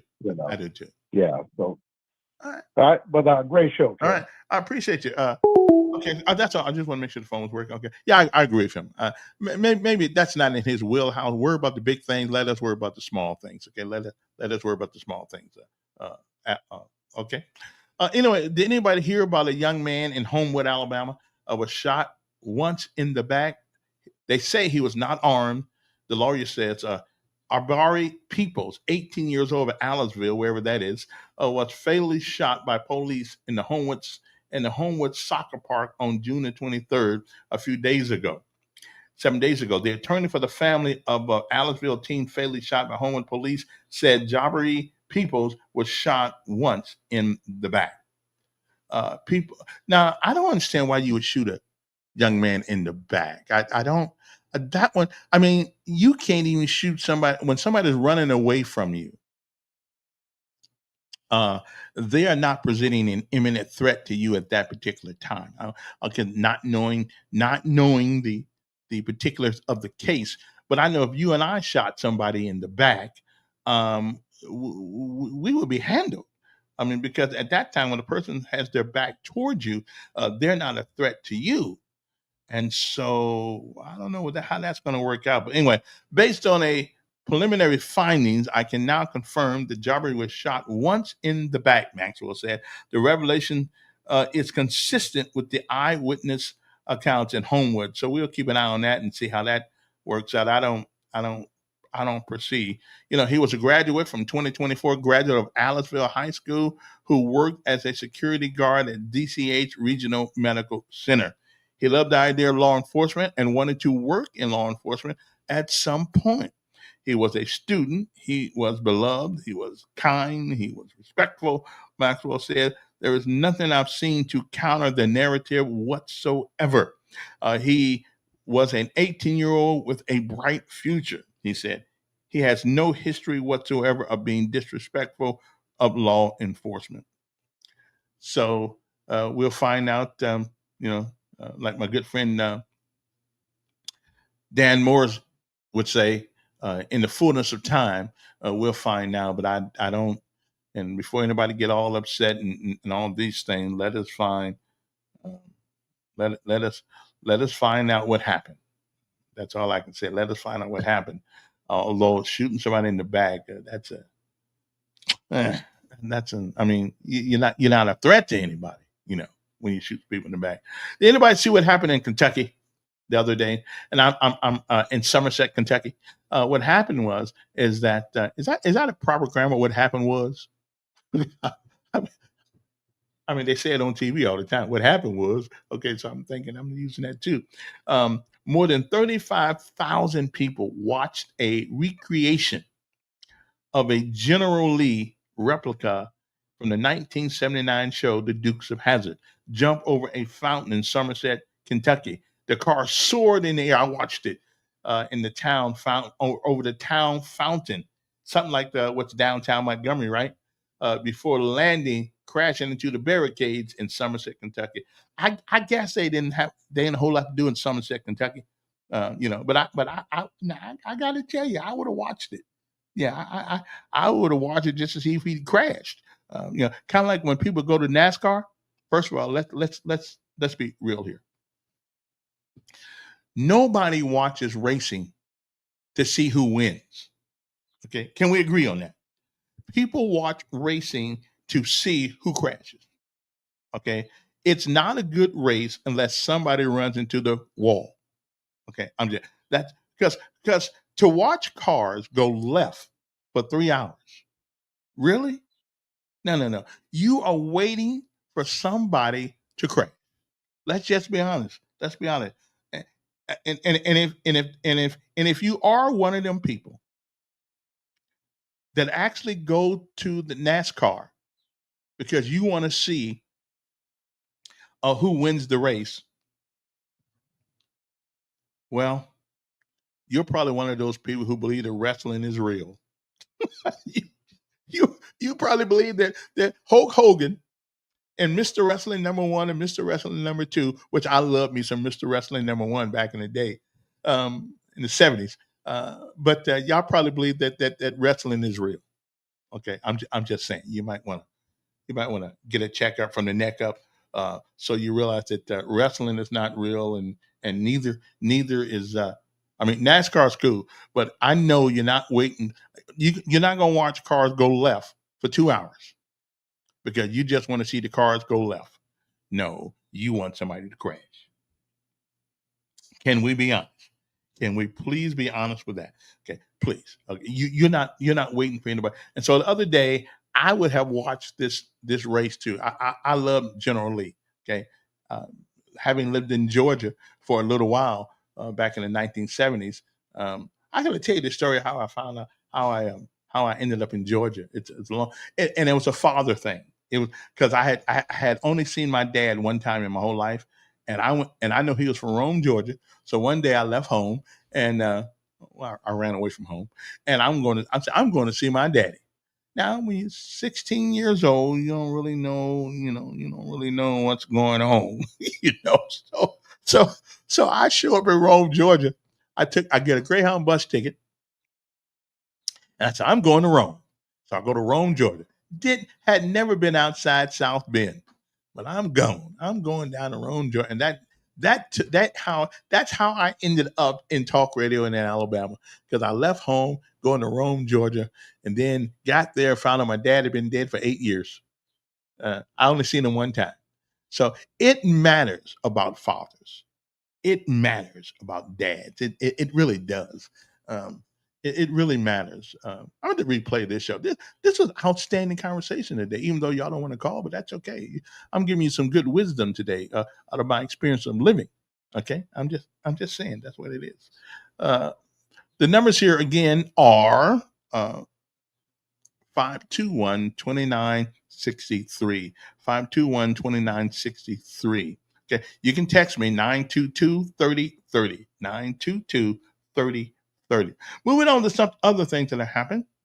But I can't believe 35,000 people watch that thing. And don't forget, fireworks are not legal for your personal firing of those things. Because for the last couple of nights, I've been hearing people shoot out here. I'm just hoping nothing comes through the window. So every time I get it down in the prone position and get on the floor, next to the baseboard. So people aren't shooting guns all the time. I wonder, can you, listen, if y'all want to shoot guns, go join the Foreign Legion. I mean, you can shoot guns. You can shoot guns all over the world. Okay. No verdict on the first day of the jury deliberation of Sean Diddy Combs' sex trafficking. I mean, he's gonna get found guilty. He's gonna get found guilty. I don't know whether he did sex trafficking or not, but he beat that woman in a elevator, in a hallway with a towel on his butt. I mean, come on, man. If you're going to beat up somebody, don't do it in cameras. I mean, especially a woman. Come on. See, I'd put him in jail just for that. Some people got money. They think they are just above everything else. Come on, man. Anyway, now here's a story right here. This is going to be probably my last story of the morning. What would you do if you was married to a woman for 51 years? 51 years. You had two sons. Right now, today, one is 42 and one is 40. What would you do after 51 years of marriage? You found out that the boys wasn't yours. Wait a minute. That's not even bad. The boys are not his, and he's still taking care of them. Now, he ain't got much sense itself. At 42 and 40, you are still taking care of your kids? Really? Okay. So I'd stay there too. But then he's trying to get a kidney for his brother, right? He's trying to find a kidney for his brother, so he used one of his kids.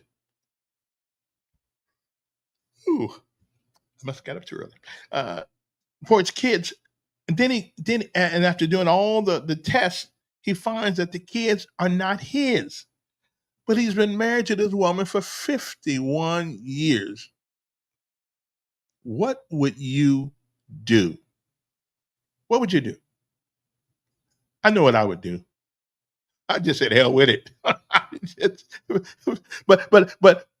what I would do on that day, they still live with him. I'd go home and put him out.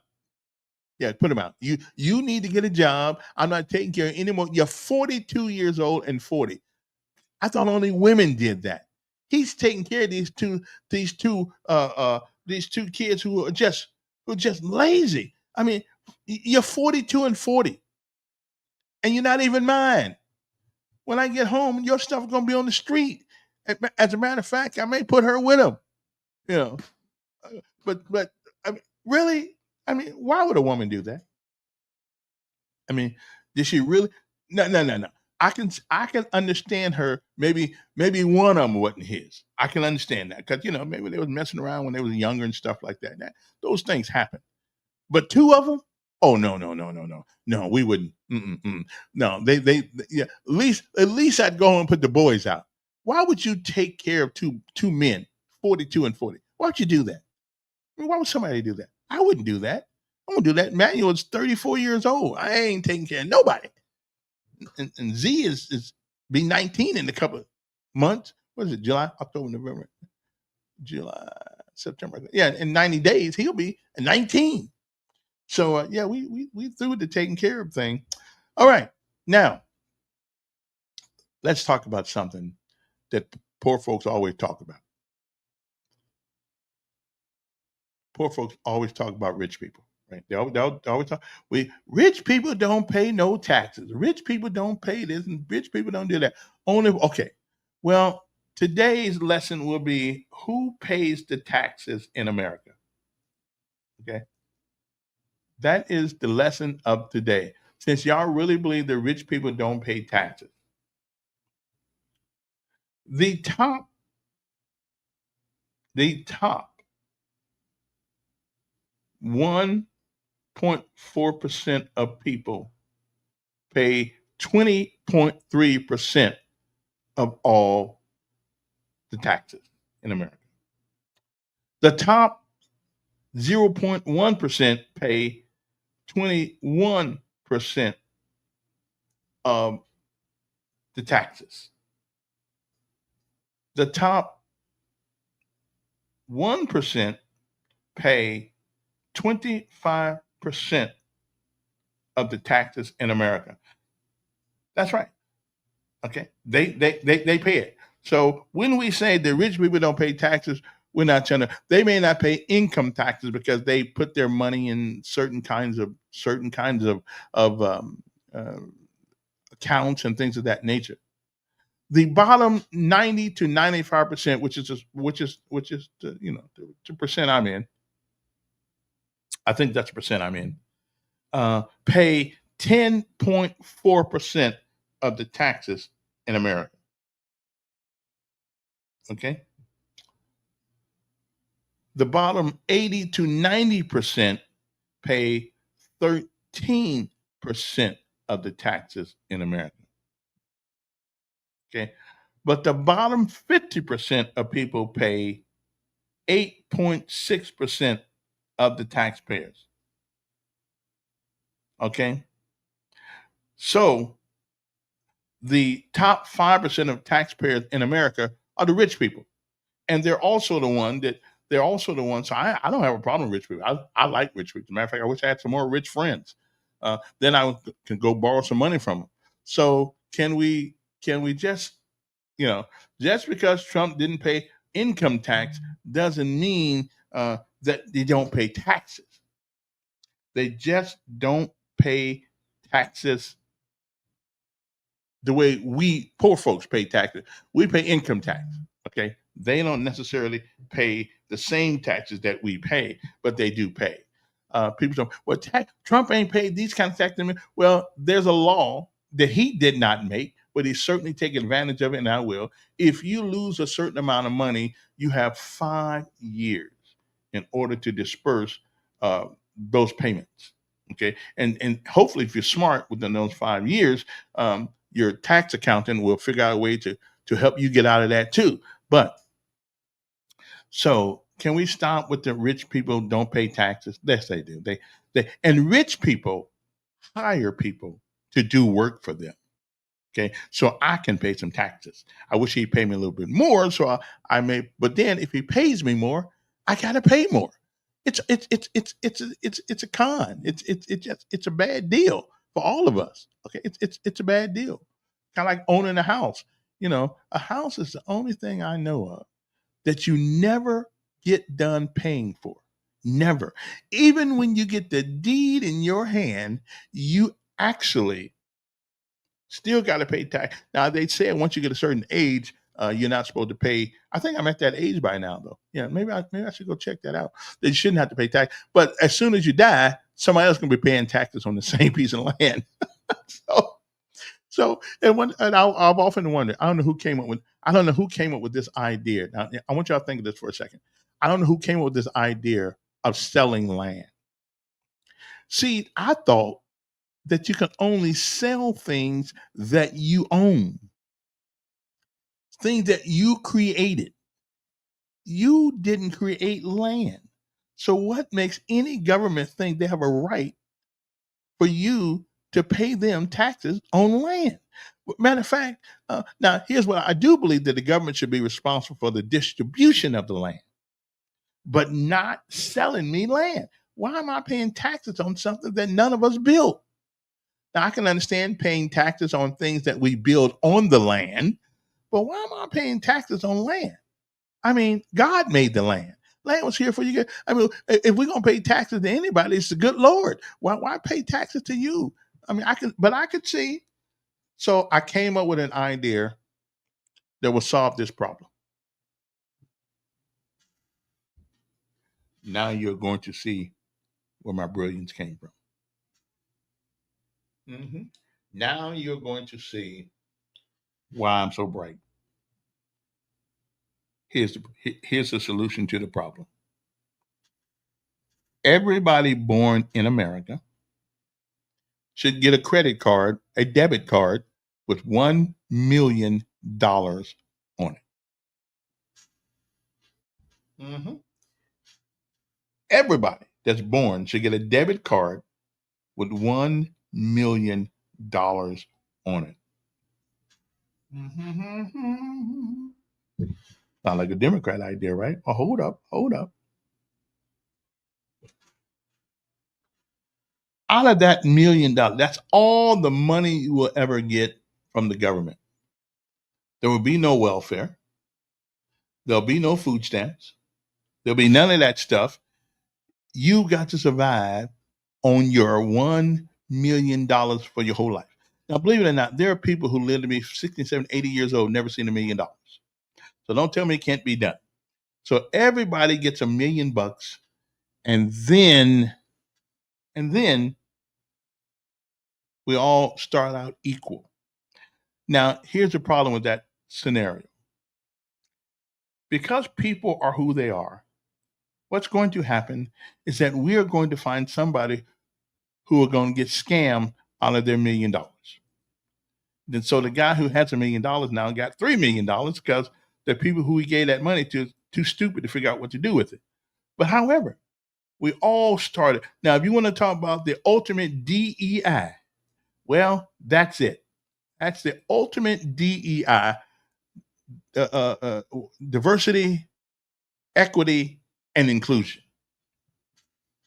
If we all started, everybody born in America gets $1 million. Hey, I will run for president on that. I'll be like a Trumpster. I will run for president on that. Everybody gets $1 million for your whole life. Okay. Any extra money you get, you got to get a job. Okay. Because some of you guys will probably be broke by the time you're 3. Okay. I'm just saying. Well, you may be broke by the time you're 3. I'm not saying. But for the minor kids, their parents will be in charge of their money. Okay. Parents will be in charge of their money. And if they waste their money, then they go to jail. Okay. So I'm just thinking, now that's a DEI program I can handle. Yeah. Everybody that's born gets $1 million debit card. Oh, I'm running for president on that one. I would get a whole lot of votes. I mean, all the money we're giving away, I don't know how much money, if everybody in America got $1 million, there's 330 million people in America. Okay. So I don't know how much money that is. I'll have to do it on the calculator here and figure out how much money that is. How many billions of dollars is that? Okay, let me see now. Where's my calculator at? I'm saying how much money that is. It's probably gonna have more zeros than I know how to do. Okay, so $330 million. Okay. All righty then. Times 1 million. Okay, equals, okay, way too many zeros for me. I don't know. What does that say? What is that? What kind of number is that? Anybody know what kind of number that is? Yeah, I can't figure out I could not. Okay, so 330 million times $1 million. The number's so big that they put a numeral in there. Okay, then. I don't know. But we'll figure that out later on. Okay, so I have solved the poverty problem. Oh man, I gotta go. I have solved the poverty problem. You got money to go to school, you got money to invest, and you got money to lose. I'm just saying. Okay. Well, these 2 hours go by fast in the morning. Man, I should be a professor somewhere. Anyway, listen, I gotta let you guys go later, but we're gonna replay this later on so you guys can get the benefit of my wisdom. Okay, so y'all hang loose. English. Hopefully the good Lord says the same. I'll be back tomorrow. And hopefully I'll have a guest, either here or online, either or. We'll see ya. I'm feeling pretty good right now. Yeah. I need some bologna. I need a bologna sandwich with the bologna halfway burnt. Bologna's the only thing you can eat. Bologna's the only thing you can eat burnt and it tastes good. Hey, what's up? Hey, just answer to your question, man. That's $200 trillion. Well, that's what really? You sure? So $1 million times 330. According to Alexa. Okay, according to Alexa. Okay then. I'll have to verify that. Anyway, I gotta go. So you guys take it easy. We shall return hopefully tomorrow. See ya.